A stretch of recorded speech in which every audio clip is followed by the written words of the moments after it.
You don't lose your life in big moments. You lose it in small emotional reactions, not in the major decisions, not in the dramatic turning points, but in the 5 seconds when anger speaks before wisdom, in the one text message you send too fast, in the meeting where pride answers instead of patience. I learned that the hard way. A few years ago, I was sitting in a conference room during what should have been a routine review. A colleague questioned one of my decisions. It wasn't aggressive, it wasn't disrespectful, but something in me felt attacked. Before I even realized what was happening, I interrupted. My voice sharpened. My tone shifted. I defended instead of listening. The room changed, not loudly, not dramatically, but subtly. Trust lowered, respect weakened, and when that meeting ended, I didn't feel powerful. I felt exposed. That moment didn't ruin my career, but it showed me something uncomfortable. I wasn't in control of my emotions. They were in control of me. And the truth is, most of us live like that. We say, "That's just how I am." We say, "I'm passionate." We say, "Anyone would react that way." But reaction is easy. Mastery is rare. Later that year, a close friend of mine went through something similar. He lost a major opportunity, not because he lacked skill, not because he lacked intelligence, but because in a high-pressure conversation, he let frustration take over. One emotional surge cost him months of progress. That's when we both made a decision. We stopped trying to control the world and started learning to control ourselves. And everything changed. Give me 10 minutes and I'll help you master your emotions. That sentence isn't a slogan, it's a promise. Because emotional mastery doesn't require a personality transplant. It doesn't require becoming cold, detached, or robotic. It requires awareness. It requires training. It requires a pause. Over the next hour, we're going deeper than 10 minutes. We're building a system, a way to understand why you react, a way to create space between feeling and action, a way to turn anger into clarity, anxiety into preparation, conflict into strength. You don't need to suppress your emotions, you need to lead them, because unmanaged emotions quietly shape your life. They shape your relationships, your career, your confidence, the way people perceive you, the way you perceive yourself. But trained emotions, they build trust, they build stability, they build power. Imagine walking into difficult conversations calm and centered. Imagine receiving criticism without collapsing or exploding. Imagine responding with clarity instead of reacting with regret. That version of you isn't fake. It's trained. And the good news is this: emotional strength is not a personality trait. It's a skill, and skills can be learned. But if you've ever regretted something you said in anger, if you've ever felt anxiety control your decisions, if you've ever wished you could rewind a reaction, you're exactly where you need to be. Stay with me. And if as you listen, someone comes to mind, a friend, a partner, a colleague, someone you know is struggling with their reactions, their stress, their anger, share this video with them. It might be the message that helps them take back control and quietly change the direction of their life. Chapter 1. The invisible damage of uncontrolled emotions. There is a form of damage that leaves no bruise, no headline, no dramatic collapse. Yet it quietly reshapes your life. It happens in conversations. It happens in tone. It happens in the space between what you feel and what you choose to say. Uncontrolled emotions rarely destroy everything at once. Instead, they erode. They chip away at trust. They bend perception. They slowly train people to experience you in a certain way. And once people experience you in a certain way long enough, that becomes your identity in their minds. A neighbor of mine, Marcus, once shared a story that stayed with me. He owned a small but growing construction company. Hard-working, fair, intelligent. His team respected his technical knowledge, but they feared his temper. Marcus didn't scream daily. He wasn't constantly angry. But when something went wrong, a delayed delivery, a mistaken measurement, and a missed email, his reaction was immediate and sharp. He would speak quickly, intensely, sometimes with sarcasm. Why is this always happening? Do I have to do everything myself? This is basic. He thought he was motivating his team. He believed urgency required intensity. One afternoon, a new project manager made a minor scheduling error. Nothing catastrophic, fixable within hours. Marcus reacted the way he always did. Tight voice, rapid words, visible frustration. The project manager didn't argue. He didn't defend himself. He simply nodded. 2 months later, that same project manager accepted an offer from another company. When Marcus asked him why, the answer wasn't about salary. It's just, I don't feel calm here. That sentence stunned him. He had built a business. He had secured contracts. He had proven his capability. Yet the atmosphere he created through emotional volatility was pushing people away. An uncontrolled emotion doesn't just affect what happens. It affects how people feel around you. And how people feel around you determines how long they stay, how deeply they trust, and how honestly they communicate. Here is the paradox. Intensity can produce short-term compliance, but calm produces long-term loyalty. Many people confuse emotional expression with authenticity. They say, I'm just being real. But being real does not require being reactive. Authenticity without regulation becomes unpredictability, and unpredictability creates distance. When others cannot predict your emotional response, they begin managing you instead of collaborating with you. They soften their feedback. They filter their honesty. They calculate their words. Over time, you stop receiving the truth, not because people are dishonest, but because they are cautious. That is invisible damage. There's an old story about a glass of water that illustrates this perfectly. So let's imagine holding a glass filled halfway with water. It's not heavy at first, but if you hold it out with your arm extended for a minute, it begins to feel uncomfortable. Hold it for 10 minutes, and your muscles tighten. Hold it for an hour, and your arm may go numb. The weight of the glass never changed.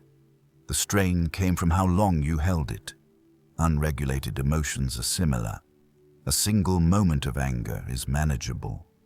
But when you carry it, rehearse it, justify it, and project it outward repeatedly, it becomes heavy, for you and for those around you. And here is something even deeper. Emotional reactivity often disguises insecurity. When someone challenges your idea and you respond defensively, what are you protecting? When someone interrupts you and you respond sharply, what are you afraid of losing? Respect, status, control. Very often, the intensity of the reaction reveals the fragility beneath it. This is not weakness, it is human wiring. When your brain is constantly scanning for threats, not only physical threats, but social ones. Exclusion, embarrassment, rejection, being perceived as incompetent. These register internally as danger signals. But here is the crucial distinction. Not every signal deserves a response. A skilled pilot does not react to every flicker on the dashboard. They assess, they interpret, they respond only when necessary. Imagine if a pilot panicked at every minor turbulence shift. Name the passengers would never feel safe. In your life, you are the pilot, and people feel your turbulence. Another small but powerful example comes from a teacher I once interviewed for a leadership workshop. She taught middle school, an environment full of emotional energy. One day, a student loudly challenged her authority in front of the class. The room froze. Every instinct in her body wanted to assert dominance, to shut the student down, to re-establish control immediately. Instead, she paused. She walked slowly to her desk. She took a sip of water. Then she calmly said, "We'll talk after class." The class exhaled. Afterward, she explained something remarkable. If I had reacted emotionally, I would have taught my students that power equals loudness. By staying calm, I taught them that power equals control. That moment did more for her authority than any sharp response ever could.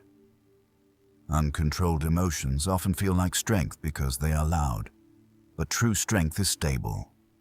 Now consider this. Every time you respond impulsively, you reinforce a habit loop. Trigger, emotion, reaction, relief, and your brain rewards the release. It learns, this is how we handle discomfort. But what if relief is not the goal? What if growth is?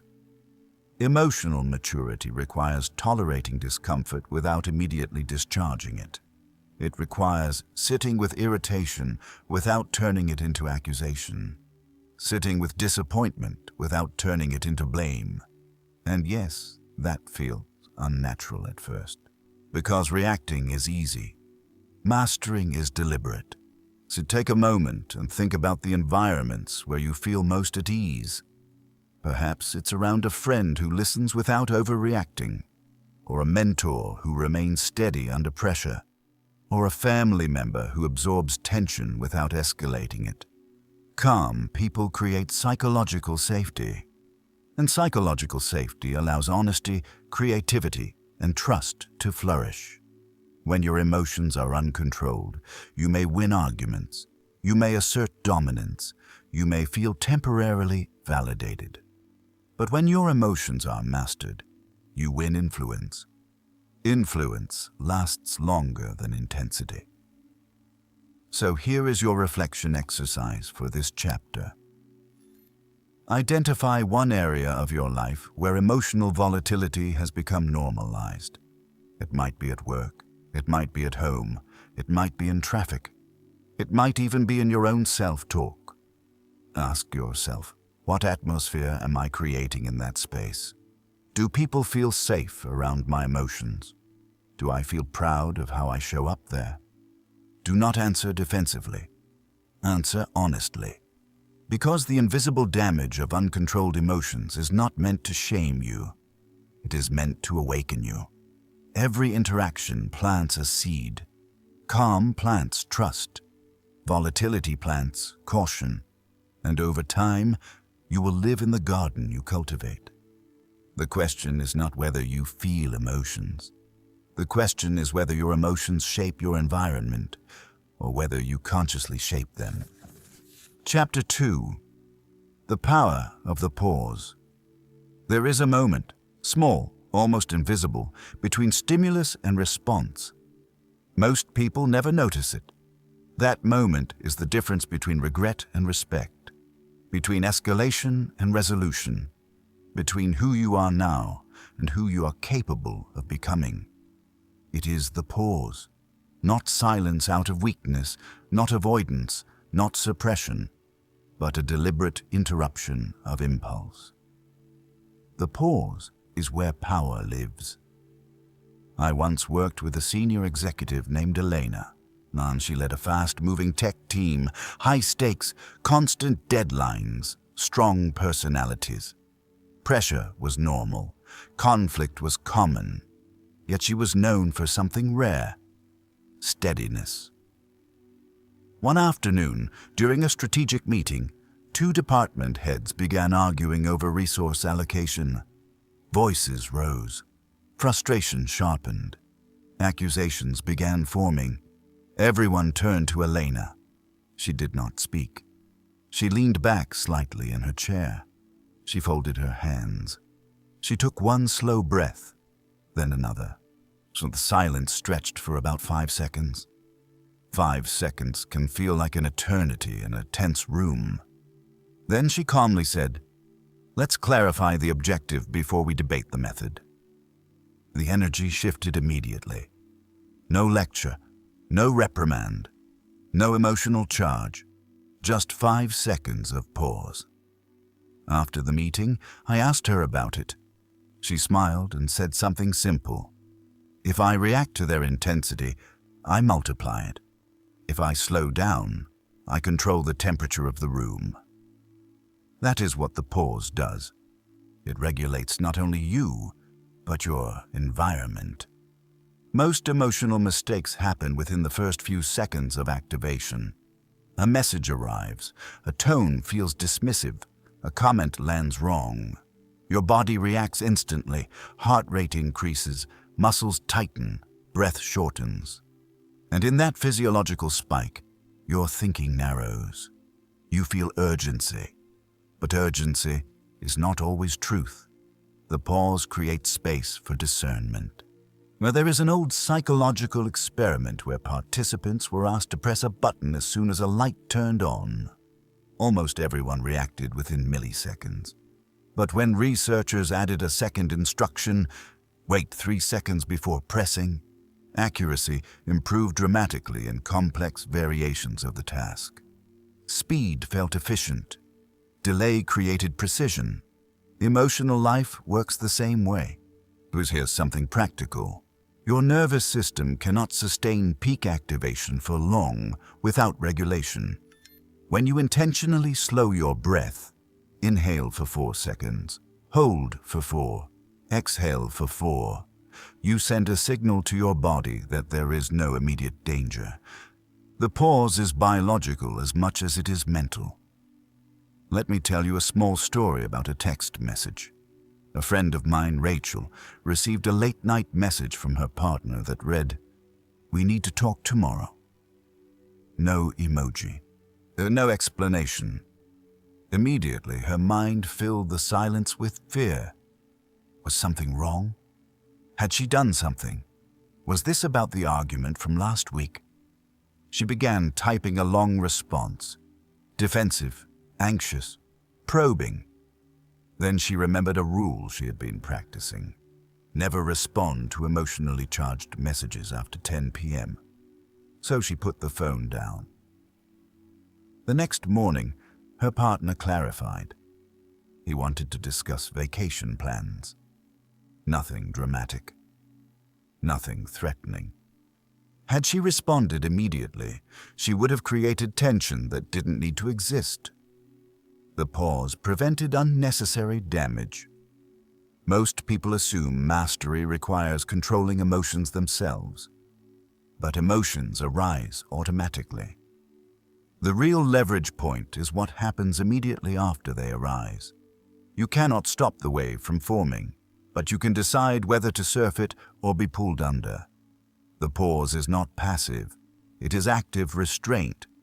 Imagine driving a car downhill. If you remove your foot from the brake completely, gravity takes over. But if you apply gentle pressure, you control the descent. Your emotions are momentum.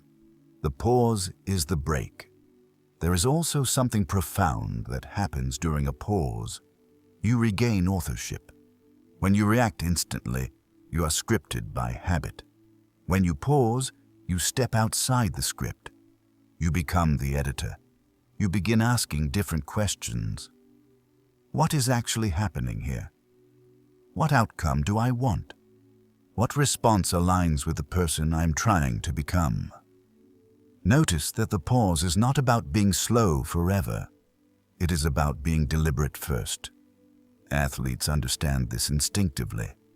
A professional tennis player returning a serve does not swing wildly at the first sight of motion. There is a micro-calculation, position, angle, timing before movement. Precision requires milliseconds of awareness. In conversation, those milliseconds are emotional. Another story illustrates this beautifully. A father once told me about a moment with his teenage son. His son came home well past curfew. The father felt anger surge instantly, disrespect, fear, disappointment all mixed together. His first impulse was to raise his voice. Instead, he walked into the kitchen. He poured himself a glass of water. He waited. By the time he sat down with his son, his tone had changed. Instead of, "How could you ignore the rules?" he asked. Help me understand what happened." That single shift turned what could have been confrontation into dialogue. The pause did not eliminate accountability. It made accountability constructive. You might think, but if I pause, won't people think I'm weak? Won't silence make me look unsure? In reality, composure communicates strength. People associate steadiness with competence. They associate impulsiveness with instability. When you take a moment before speaking, your words carry more weight. There is another advantage to the pause that is often overlooked. It protects your future self. Many conflicts escalate because of words spoken too quickly. Once said, words cannot be retrieved. The pause filters language. It allows you to remove what is unnecessary, exaggerated, or harmful. And often, after a brief pause, you realize the strongest move is not saying more, but saying less. Here is your training exercise for today. Choose one recurring trigger in your life. Perhaps it is criticism. Perhaps it is being interrupted. Perhaps it is delays or inefficiency. The next time that trigger appears, do only one thing. Take one slow breath before speaking. Not a dramatic breath, not theatrical. Just one conscious inhale and exhale. That single breath is the beginning of mastery. You do not need to transform overnight. You need to interrupt once, because every time you pause successfully, you strengthen a new pattern, and patterns shape identity. And the pause is short, but its consequences are long. In that brief space between feeling and action, you decide who leads, impulse or intention. And leadership, even over your own emotions, always begins with a moment of stillness. Chapter 3. The triggers you don't see. Most emotional reactions don't begin in the present moment. They begin years earlier. A tone of voice, a facial expression, a short reply.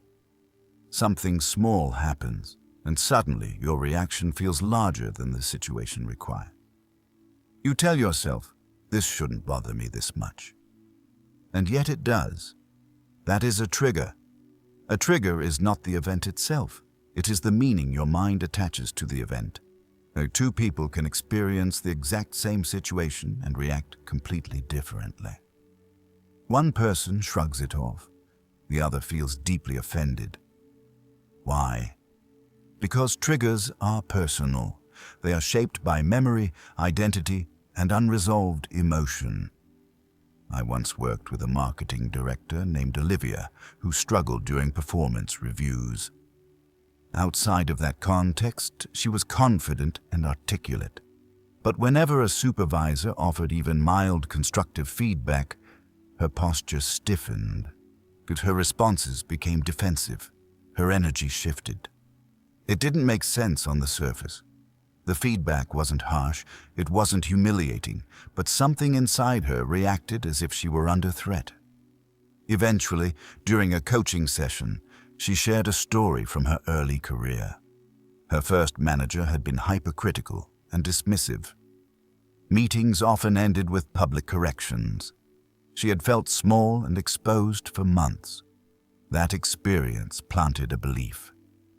When authority questions me, I'm about to be embarrassed. Years later, even in supportive environments, her nervous system still carried that script. The trigger wasn't the feedback. The trigger was the memory attached to feedback, and most of us carry these hidden scripts. Perhaps you react strongly when someone interrupts you. On the surface, it's just a conversational disruption. But maybe it echoes years of not feeling heard. Maybe it reminds you of being overlooked in school or dismissed in early relationships. Perhaps you feel intense anxiety when plans change unexpectedly. It seems minor, but maybe unpredictability once represented instability in your life. Financial, emotional, or relational. Triggers are emotional echoes. They amplify ordinary moments into exaggerated reactions. One of the most useful questions you can ask yourself when emotion surges is this: what does this remind me of? Not, why are they doing this? Not, how dare they? But, why does this feel familiar? That question shifts attention inward. There's a fascinating story about a man who would become irrationally angry whenever someone corrected his pronunciation, even gently, even privately. Friends noticed it. Colleagues avoided it. When he finally examined it, he remembered being mocked repeatedly in childhood for his speech patterns. What felt like harmless correction to others felt like humiliation to him. The present event activated the past wound. Now, here is something important. Triggers are not weaknesses. They are indicators. They show you where something inside you still needs understanding.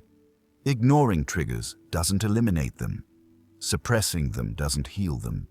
Only awareness reduces their power. Imagine your mind as a house with many rooms. Some rooms are well lit. Others remain closed, unexamined. Triggers often live in those closed rooms. When someone accidentally opens one, you feel a rush of emotion. Not because of what they did, but because of what was stored there. Bringing light into those rooms changes everything. Another example comes from a colleague named Aaron. He had a pattern of shutting down whenever conflict arose in his relationship. He didn't yell. He didn't argue. He simply withdrew. Silent, distant, emotionally unavailable. His partner interpreted this as indifference. In reality, it was protection. Growing up, Aaron's household was loud and chaotic during disagreements. Voices escalated quickly. Conflict meant instability. So as an adult, whenever tension appeared, his instinct was to retreat entirely. His trigger wasn't the argument. It was the memory of chaos. Once he recognized that, he began responding differently. Instead of disappearing, he would say, "I feel overwhelmed right now. I need a few minutes, but I want to come back to this." The behavior changed because the awareness changed. Now here's the challenge. Triggers are often disguised as certainty. When you are triggered, you feel right, completely justified. The emotion feels proportionate, even if it isn't. That's why self-reflection must happen after the moment has passed. At the end of a difficult interaction, ask yourself, was my reaction equal to the situation? Or did it carry extra weight? If it carried extra weight, that weight likely belongs to something older. This is not about blaming your past. It is about understanding your patterns. Emotional maturity means recognizing that not every strong feeling is about the present. Sometimes you are arguing with a ghost. Another powerful tool is mapping your recurring triggers. Write down situations that consistently produce strong emotional responses. Being ignored, being corrected, being compared, being rushed, being excluded. Then, for each one, complete this sentence. When this happens, I tell myself, you may uncover hidden beliefs. I'm not respected. I'm not good enough. I'm losing control. I'm about to fail. Beliefs shape reactions. Once you identify the belief, you can challenge it. Is it objectively true? Is there another interpretation? Is this reaction helping me? When you separate the event from the story you attach to it, you weaken the trigger. And here is the most liberating realization. Triggers lose power when you own them. If someone presses a button and you say, "That's my sensitivity," you reclaim authority. If you insist, "They made me feel this way," you hand authority away. Ownership creates freedom. You cannot prevent every uncomfortable moment.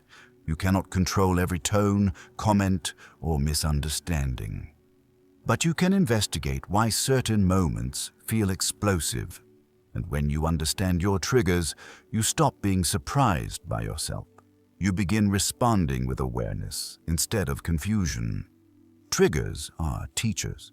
They point toward unresolved narratives. They reveal unexamined fears. They expose hidden expectations. When you stop running from them and start studying them, once you transform them from liabilities into sources of insight, the goal is not to eliminate emotion.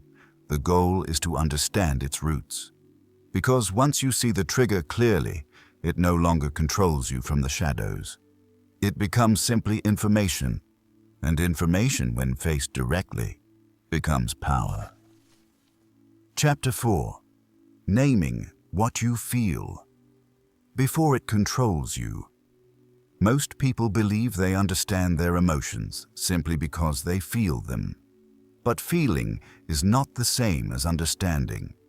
If I asked you right now, "How are you feeling?" you might answer with something simple. Stressed, tired, fine, annoyed, good. These words are convenient, but they are often imprecise. And imprecision leads to mismanagement. Imagine a doctor who diagnoses every patient with the same word. Pain. A headache, and a broken bone, and food poisoning would all receive the same label. Treatment would be chaotic. Yet this is how many people handle their internal world. Everything uncomfortable becomes anger. Everything heavy becomes stress. Everything uncertain becomes anxiety. When emotions remain vague, they remain powerful. Clarity weakens intensity. I once worked with a young attorney named Samuel, who described himself as always angry. That was the word he used, angry, at work, at home. In traffic, angry. But during a reflective exercise, he began describing specific situations. When a client delayed payment, he felt irritated. When a colleague received credit he believed he deserved, he felt resentful. When he made a mistake in court, he felt embarrassed. When his partner forgot an important date, he felt hurt. None of those emotions were identical, but he had been treating them as one. The moment he differentiated them, something shifted. Resentment required a different response than embarrassment. Hurt required vulnerability, not aggression. Irritation required boundaries, not explosions. Specificity gave him options. There is a concept in psychology called affect labeling. Research shows that when people put precise words to their emotions, activity in the emotional centers of the brain decreases, and activity in rational processing areas increases. In simple terms, naming what you feel calms what you feel. Think about that. The act of identifying an emotion reduces its grip. But this requires emotional vocabulary. Many of us were never taught the language of feeling. We learned the language of achievement, performance, responsibility, but not the language of inner states. Consider expanding beyond basic categories. Instead of angry, ask, "Am I frustrated? Am I disappointed? Am I threatened? Am I feeling powerless?" Instead of anxious, ask, "Am I uncertain? Am I unprepared? Am I anticipating judgment? Am I overwhelmed?" Instead of sad, ask, "Am I lonely? Am I grieving? Am I feeling rejected? Am I feeling unseen?" The more precise the label, the more targeted the response. Let me tell you about a small but powerful moment involving a mother and her 8-year-old daughter. The daughter came home from school visibly upset. When asked what was wrong, she said, "I'm mad." The mother could have stopped there, but instead, she knelt down and gently asked, "Are you mad, Aunt, or are you embarrassed?" The girl paused. Then she whispered, "Embarrassed." A classmate had laughed at her during reading time. She wasn't angry. She felt exposed. Because the emotion was identified accurately, the conversation changed. The mother didn't lecture about controlling anger. She talked about courage and resilience. The child felt understood instead of corrected. Labeling created connection. When you mislabel your emotions, you misdirect your solutions. If you think you are angry when you are actually hurt, you may attack instead of communicate. If you think you are anxious when you are actually unprepared, you may worry instead of prepare. If you think you are stressed when you are actually resentful, you may overwork instead of address boundaries. Misunderstood emotions create repetitive cycles. Another example comes from a corporate leader who described feeling burned out. That was his word. But when examined more closely, his exhaustion wasn't from workload. It was from misalignment. He was spending most of his time on tasks that did not align with his strengths or values. The feeling wasn't pure fatigue. It was dissatisfaction. Once identified, the solution was not rest. It was delegation and strategic redesign of his responsibilities. Again, precision changed direction. Emotional awareness is not about overanalyzing every feeling. It is about slowing down long enough to observe what is happening inside you. And a simple practice can transform this skill. At the end of each day, ask yourself, what was the strongest emotion I felt today? What triggered it? What was the deeper feeling beneath it? Often, there is a primary emotion and a secondary one. For example, someone criticizes your work. You feel anger immediately. But beneath the anger is insecurity, or fear, or shame. Anger is often a protective layer. It feels stronger, more controllable. But the underlying emotion is where growth happens. When you begin recognizing these layers, you stop being surprised by your intensity. You see it forming. Imagine standing outside during a storm. If you only notice lightning when it strikes, you will always be startled. But if you watch the clouds gather, feel the pressure shift in the air, hear the distant rumble, you are prepared. Emotions also have weather patterns. They build gradually. Subtle tension in your shoulders, faster breathing, irritation rising in conversation. So when you notice these early signals, you can intervene sooner. Emotional awareness is preventive power. And here is something equally important. Naming positive emotions matters too. Many people focus only on managing negative states, but understanding joy, gratitude, pride, contentment, and inspiration strengthens emotional stability. If you know what truly fulfills you, you can create more of it. Ask yourself, when did I feel genuinely proud? Recently. When did I feel calm and centered? When did I feel connected? Clarity about positive states helps you design your environment intentionally. The goal of emotional awareness is not control through suppression.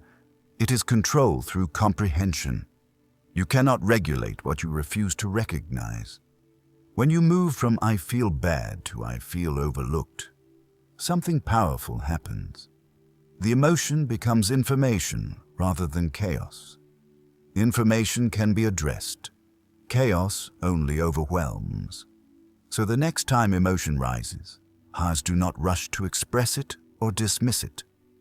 Pause internally and ask, what exactly am I feeling? Give it a name, because when you name it clearly, you reduce its intensity, and when you reduce its intensity, you regain your capacity to choose your response. And that choice is where mastery continues to grow. Chapter 5. Choosing your response with intention. There is a powerful difference between having control over your emotions and having control over your behavior. You will not always control what you feel, but you can always influence what you do next. This chapter is about that next step. Responding with intention is not about being passive, it is about being strategic. It is about aligning your actions with your values instead of your impulses. And imagine a chess player facing an unexpected move from an opponent. A novice reacts immediately, driven by surprise. A master pauses, scans the board, and considers long-term consequences. The master's advantage is not speed, it is foresight. Intentional response works the same way. I once coached a small business owner named Claire who struggled with customer complaints. Every time a client left negative feedback online, she felt personally attacked. And her instinct was to defend her reputation publicly, sometimes with sharp language disguised as professionalism.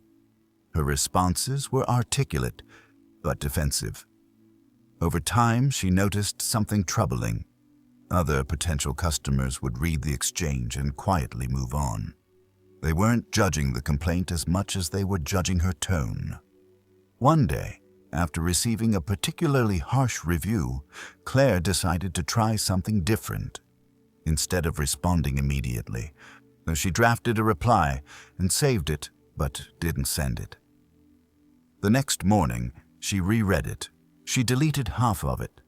Then she rewrote it with one goal in mind: protect the brand, not her ego.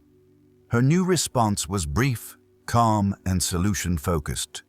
She acknowledged the concern, offered direct contact to resolve it, and thanked the reviewer for the feedback. Something interesting happened. Not only did the original client update the review after the issue was resolved, but several new customers later mentioned that her professional response gave them confidence in her business. The situation had not changed. Her response had. And that changed the outcome. When you choose your response intentionally, you shift from self-protection to long-term positioning. A helpful framework for intentional response includes 3 steps: clarify, consider, communicate. First, clarify the objective. Before speaking, ask yourself, what result do I want from this interaction? Do you want to win the argument or preserve the relationship? Do you want to prove a point or solve a problem? Do you want to discharge emotion or create progress? Your objective determines your tone. Second, consider the consequences. If I say this, what will likely happen next? If I say nothing, what will happen? If I choose patience, what might improve? If I choose sarcasm, what might deteriorate? Many emotional mistakes occur because we focus on immediate satisfaction instead of downstream effects. Third, communicate with precision. Intentional responses are usually shorter, calmer, and clearer. They avoid exaggeration. They avoid absolute language like always and never. They focus on facts and impact rather than accusation. Instead of, "You never respect my time," try, "When meetings start late, it affects my schedule. Can we adjust this?" One invites defense. The other invites cooperation. There's a story about a restaurant manager who faced an angry customer demanding a refund. The customer raised his voice and accused the staff of incompetence. The manager had 2 options: mirror the hostility or redirect the energy. He chose the second. He lowered his voice instead of raising it. He thanked the customer for bringing the issue forward. He apologized for the inconvenience without admitting fault prematurely. He then offered 2 clear solutions. Then within minutes, the customer's tone softened. Later, a staff member asked how he remained calm. The manager replied, "If I match his anger, we both lose. If I offer stability, someone has to adjust, and it won't be me. That is intentional response in action. Another critical aspect of intentionality is timing. Not every conversation needs to happen immediately. When emotions run high, clarity runs low. Sometimes the most powerful response is, "I need a little time to think about this. Let's revisit it." Delaying does not mean avoiding. It means preparing. Athletes do not enter competition without training, yet many people enter difficult conversations without preparation. Before addressing a sensitive issue, rehearse your key points. Decide what matters most. Remove unnecessary emotional language. Anchor yourself in your purpose. Intentional responses require preparation, not perfection. You may worry that responding calmly makes you appear less passionate. But consider this: passion without direction burns out quickly. Directed energy builds momentum. Intentional people are not emotionless. They are disciplined. Here is a small exercise to strengthen this skill. Think of a recent situation where you felt misunderstood or challenged. Rewrite your response as if your only goal was constructive progress. What words would you remove? What tone would you soften? What clarity would you add? Notice how different it feels. When you respond intentionally, you communicate confidence. You signal that you are not controlled by the moment. You show that you value outcomes over ego. And over time, people learn something important about you.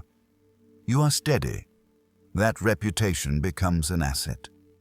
Intentional response is not about suppressing who you are. It is about expressing who you are at your best. In every interaction, you're either reinforcing old patterns or building new ones. Choose your response carefully, because your response is your signature. Chapter 6. Mastering Anger and Anxiety. Without losing yourself among all emotions, two tend to overpower the rest: anger and anxiety. One looks outward, the other looks ahead. Anger says, "This should not be happening." Anxiety says, "What if something goes wrong?" Both can feel urgent, both can feel justified, and both, if unmanaged, can quietly control your decisions. But here is something important to understand. Anger and anxiety are not enemies. They are signals. Problems arise when signals become dictators. Let's begin with anger. Anger often appears strong, but underneath it usually sits a violated expectation. You expected respect. You expected fairness. You expected appreciation. You expected things to go according to plan. When reality diverges from expectation, anger rushes in to close the gap. I once met a gym owner named Victor who prided himself on discipline. His staff admired his work ethic, but they feared his temper when standards slipped. One evening, a trainer forgot to lock up equipment properly. It wasn't catastrophic, but it required extra time to fix the next morning. Victor exploded. Later, after reflecting, he realized something. His anger wasn't about the equipment. It was about identity. He saw himself as someone who ran a tight operation. The mistake felt like a threat to that identity. Once he understood this, he changed his approach. The next time an error happened, and instead of reacting immediately, he asked a different question. What system failed here? That subtle shift from personal offense to structural problem reduced his anger dramatically. Anger shrinks when you shift from ego to evaluation. Instead of asking, "How could they do this to me?" ask, "What actually needs to be corrected?" Anger becomes destructive when it is personalized. It becomes productive when it is redirected. Now consider anxiety. And if anger is about unmet expectations in the present, anxiety is about imagined scenarios in the future. Your mind creates possibilities, often negative ones, and your body responds as if those possibilities are already happening. A former colleague of mine, Hannah, struggled deeply with anxiety before presentations. Weeks before speaking at a conference, she would imagine forgetting her points, stumbling over words, being judged harshly. The event had not happened, and yet her body reacted as if it had.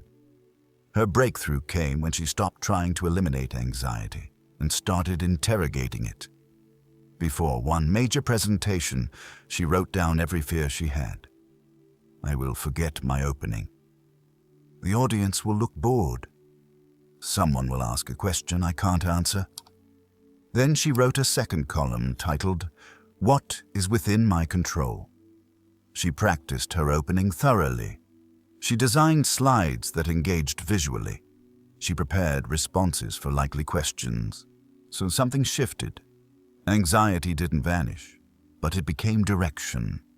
Instead of spiraling in imagination, she converted fear into preparation. Anxiety loses intensity when it is translated into action.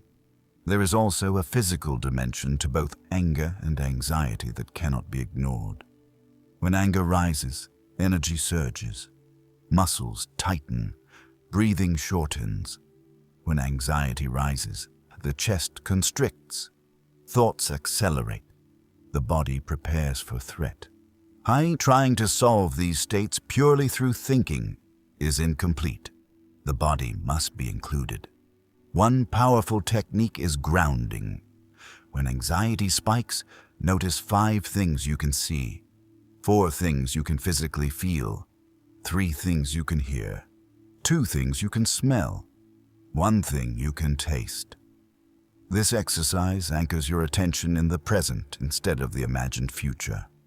For anger, physical movement can be equally effective.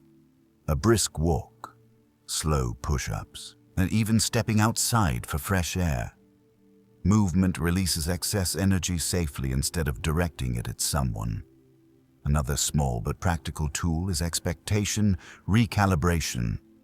Ask yourself, is my expectation realistic? Many bursts of anger occur because expectations were assumed but never communicated. You assumed someone would respond quickly. You assumed someone understood your priority. You assumed alignment without clarity. Unspoken expectations create silent resentment. And when you communicate expectations clearly and verify understanding, you prevent many anger-triggering scenarios before they occur. With anxiety, we'll ask, is this a possibility or a probability? Your mind is excellent at generating possibilities, but not every possibility deserves equal attention. If you're anxious about a meeting going poorly, examine evidence. Has every meeting gone poorly?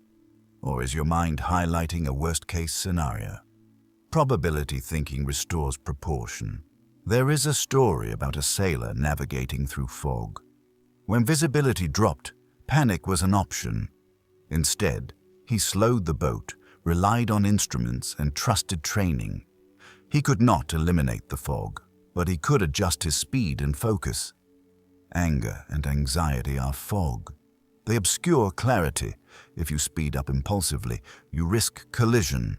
If you slow down, rely on principles, and trust preparation, you navigate safely. Mastery does not mean never feeling angry, and it does not mean never feeling anxious. It means recognizing the signal without surrendering to it. The next time anger arises, ask, what expectation was violated? Is this about ego or improvement? What outcome do I actually want? The next time anxiety appears, ask, what am I predicting? What evidence supports it? What action would reduce uncertainty? These questions create space. And in that space, control returns. Anger can fuel courage when directed wisely. The anxiety can sharpen preparation when managed thoughtfully. Neither emotion needs to dominate you. When understood, both become tools, and tools in steady hands build rather than destroy. Chapter 7. Emotional strength in the real world. It is one thing to understand emotional control in theory. It is another thing to live it on a random Tuesday afternoon when you are tired, rushed, and someone tests your patience. Emotional strength is not proven in silence or solitude. It is revealed in traffic jams, family dinners, performance reviews, missed deadlines, and unexpected criticism. It shows up in ordinary moments.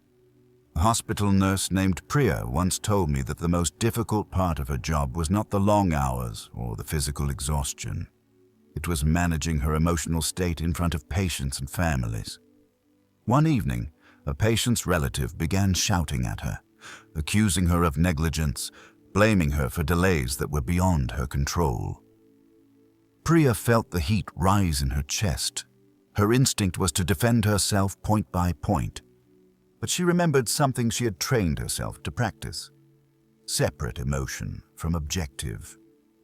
Her objective was not to win the exchange. Her objective was to de-escalate the situation and protect the patient's care environment. So instead of matching volume, she lowered hers. Instead of arguing facts, she acknowledged emotion. "I can see you're worried," she said calmly. "Let's talk about what's happening." The shouting gradually softened. Later, she admitted something honest. "I still felt angry, but I decided not to let my feelings decide the outcome." That is emotional strength. It is not the absence of emotion. It is the presence of direction. In the real world, emotional mastery often looks subtle. It looks like not sending the email you typed. It looks like asking a clarifying question instead of making an assumption. It looks like stepping away before a conversation turns sharp. So it also looks like restraint when no one is watching. Consider the workplace. A manager receives news that a proposal was rejected. Months of preparation dismissed in a short message. Frustration is natural. But how that manager reacts sets the emotional tone for the entire team. If the manager storms into the office blaming others, morale drops instantly. If the manager gathers the team and says, "Let's analyze what we can improve," the setback becomes data instead of drama. And teams mirror leadership. Families mirror emotional patterns too. A father comes home exhausted. The house is loud. A child spills juice on the floor moments after being told to be careful. There are two options. Option 1. Raise your voice. Lecture harshly. Let frustration spill over. The child learns fear. Option 2. Kneel down, hand them a towel and say, "Accidents happen. Let's clean it up." The child learns responsibility without shame. The difference between those two responses is not the child's behavior. It is the adult's emotional regulation. Real-world emotional strength is especially visible in relationships. A woman named Elena once described how she used to approach disagreements with her partner like a courtroom. She gathered evidence. She presented arguments. She aimed to prove her point decisively. She often won the argument, but she felt increasingly distant from her partner. One day, during a tense conversation, she decided to experiment. Instead of presenting evidence, she described impact. "When this happens, I feel disconnected," she said softly. The conversation shifted immediately. Winning was replaced with understanding. In everyday life, ego often disguises itself as righteousness. You believe you are defending truth, but sometimes you are defending pride. Emotional strength asks a different question: what serves the relationship long term? This applies even in small interactions. In traffic, as someone cuts you off, you feel a surge of irritation. You can accelerate, glare, honk, and carry that tension into your next appointment. Or you can exhale and remind yourself, "This moment does not deserve control over my mood." The event lasts seconds. The emotional residue can last hours, if you let it. Emotional strength means refusing to extend minor discomfort into prolonged suffering. There is also a quiet aspect of strength that rarely gets discussed: emotional consistency. If anyone can be calm when things are easy, strength is demonstrated when conditions are uneven. A coach once explained to his athletes that their true level was not defined by their best performance, but by their worst reaction under pressure. If frustration consistently lowers your standard of behavior, that is where growth is needed. Consistency builds trust. When people know you will respond predictably, even in difficulty, they relax around you. They open up. They collaborate honestly. The unpredictable emotional swings, however, create uncertainty, and uncertainty creates distance. In practical terms, emotional strength in daily life involves 3 habits. First, slow your speech during tension. Rapid speech often signals internal agitation. Slowing down signals control. Second, lower your volume intentionally. Calm tones naturally regulate group energy. Third, ask one question before making one statement. Questions gather information. Statements declare judgment. These small adjustments transform interactions. Another important dimension is recovery time. Even emotionally strong individuals feel irritation, disappointment, and stress. The difference is how quickly they return to baseline. If a minor inconvenience ruins your entire day, your recovery system needs strengthening. Practice shortening that gap. After a difficult moment, consciously reset. Step outside. Stretch. Refocus on the next task. Do not rehearse the irritation repeatedly. Emotional strength is built in repetition. Every time you choose composure over chaos, you reinforce a new identity. You become the person who does not escalate unnecessarily. The person who can be relied upon in tension, the person whose presence steadies rather than intensifies. In the real world, that reputation becomes invaluable. Opportunities gravitate toward stability. Relationships deepen around safety. And internally, something powerful happens. You begin trusting yourself, not because you never feel overwhelmed, but because you know you can handle what you feel.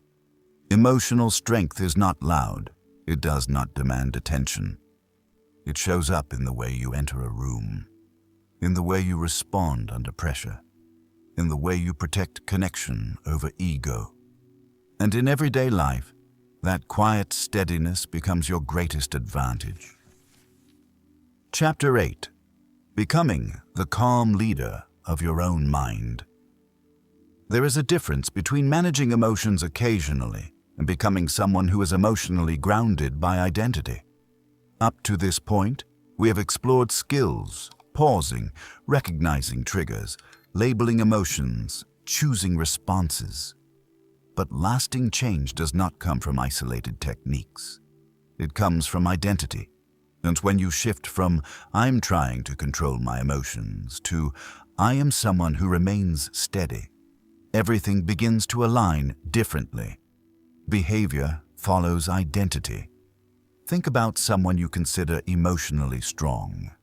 Perhaps it's a mentor, a parent, a leader, or even a friend. When tension rises, they do not transform into a different person. Their steadiness is consistent. It is who they are, not something they perform. That level of composure is not accidental. So it is practiced until it becomes natural. I once met a retired military officer named Thomas, who now ran leadership workshops. During one session, a heated debate broke out between 2 participants over a controversial topic. Voices rose. Opinions clashed. The atmosphere tightened. Thomas remained seated, listening carefully. When the room finally quieted, he spoke in a tone so measured it immediately commanded attention, not because it was loud, but because it was controlled. Later, and someone asked him how he stayed so calm in tense situations. He said something profound. "Years ago, I decided that my emotional state would never be controlled by the loudest person in the room. That decision became his identity. He did not wake up each day hoping to be calm. He expected himself to be calm. That expectation guided his preparation, his breathing, his listening, his speech. He became the emotional reference point others align to. Becoming the calm leader of your own mind requires a similar internal commitment. It begins with a simple declaration: my emotions are information, not commands. When you truly adopt this belief, you stop obeying every internal impulse. Leadership, even self-leadership, is about setting standards. Ask yourself, what emotional standard do I want to live by? Do you want to be someone who escalates easily, or someone who absorbs pressure? Do you want to be known for volatility, or for composure? Once defined, your standard becomes a filter. There is a small but powerful story about a martial arts instructor who was asked how he remained unshaken during sparring matches with aggressive students. He replied, "I trained my nervous system long before I entered the fight." That statement applies beyond physical combat. You train your nervous system through daily habits, consistent sleep, intentional breathing exercises, moments of stillness, reflection at the end of the day. Emotional resilience is not built in crisis. It is built in routine. Another crucial shift in identity involves perspective. When something frustrating happens, instead of asking, "Why is this happening to me?"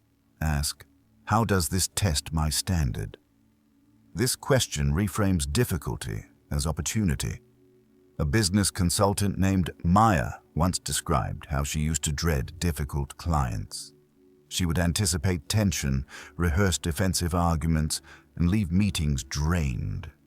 Then she reframed her mindset. She began viewing each challenging interaction as a leadership simulation. Instead of feeling attacked, she felt tested. Her focus shifted from protecting herself to demonstrating steadiness. Over time, she noticed something surprising. The more stable she became, the fewer confrontations escalated. Her calm demeanor subtly influenced others. Identity radiates. When you are deeply grounded, people sense it.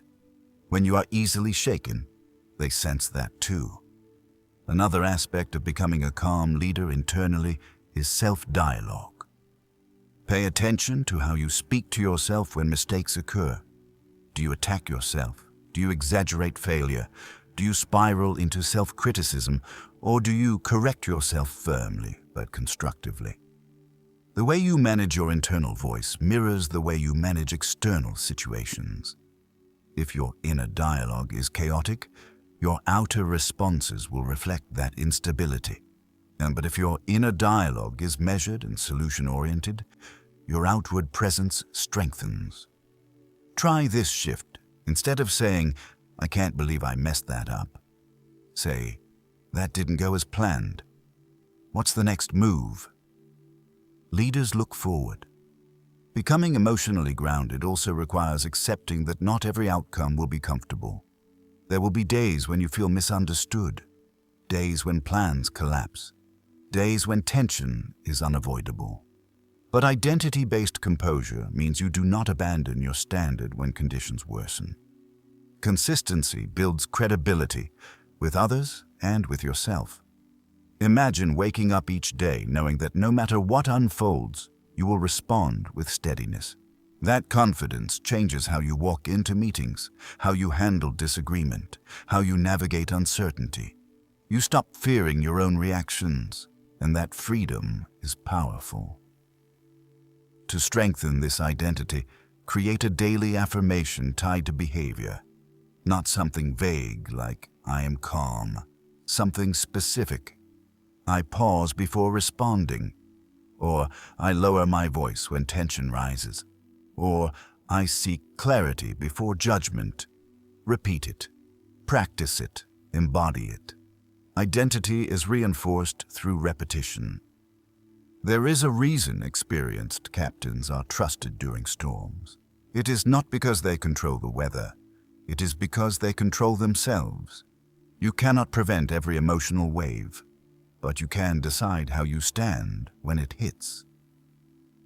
Over time, people will begin looking to you during moments of tension, not because you demand authority, but because you demonstrate stability. And internally, something shifts permanently. You no longer feel at the mercy of moods. You no longer fear difficult conversations. You no longer dread pressure. You trust your ability to remain centered. Becoming the calm leader of your own mind is not about perfection. It is about alignment. Alignment between your values and your reactions, between your standards and your speech, between your intention and your behavior. And when that alignment becomes consistent, emotional mastery stops being a technique. It becomes who you are. As we come to the end of this audiobook, take a moment to reflect on what you've just built. You didn't just listen to ideas about emotional intelligence. You walked through a system. You explored the hidden cost of uncontrolled emotions, how small reactions quietly shape reputation, relationships, and long-term opportunities. You learned that emotional damage is rarely loud, but often lasting. You discovered the power of the pause, that tiny and almost invisible space between stimulus and response where your real strength lives. You saw how slowing down your breath, your voice, your timing can completely change the direction of a conversation. You uncovered your triggers, the old stories and silent expectations that amplify present moments. You began separating the event from the meaning attached to it. You practiced naming emotions precisely, understanding that clarity weakens intensity. You realized that not every feeling labeled anger is truly anger, and not every wave of stress is what it seems. You learned how to choose responses with intention instead of impulse, aligning your behavior with long-term outcomes instead of short-term relief. You explored how to master anger and anxiety, not by suppressing them, but by redirecting them into evaluation, preparation, and grounded action. You saw what emotional strength looks like in real life, in workplaces, in families, not in everyday interactions that quietly define who you are. And finally, you stepped into something deeper: identity. The shift from trying to control emotions to becoming someone who leads them. That is not a small transformation.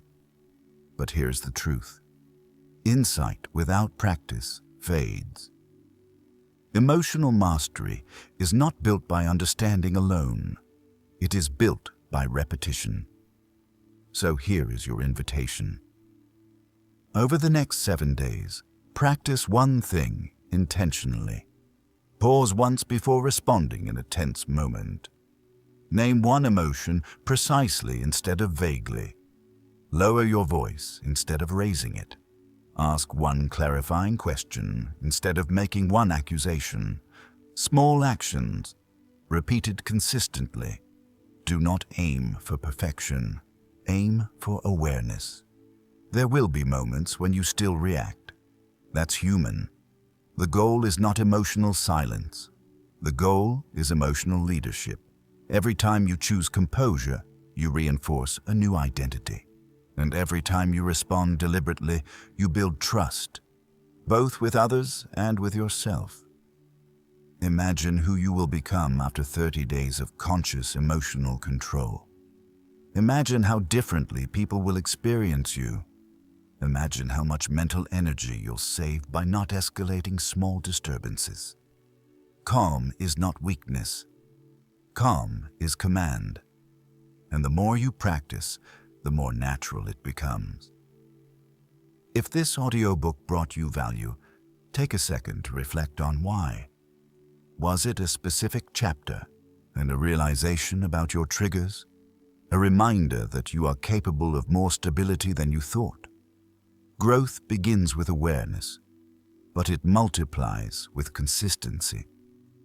Thank you for investing this time in yourself. In a world that rewards speed, distraction, and reaction, choosing to slow down and strengthen your emotional foundation is rare. And that decision alone already sets you apart. If this message resonated with you, then share it with someone who could benefit from it. A friend under pressure, a colleague navigating stress, a family member trying to handle conflict better. You never know which insight might shift someone's path. And if you're committed to continuing this journey of self-mastery, make sure you stay connected for the next audiobook. We'll keep building discipline, clarity, resilience, and the mindset that turns internal control into external success. Until next time, remember, you cannot control every situation, but you can control who you choose to be within it, and that changes everything.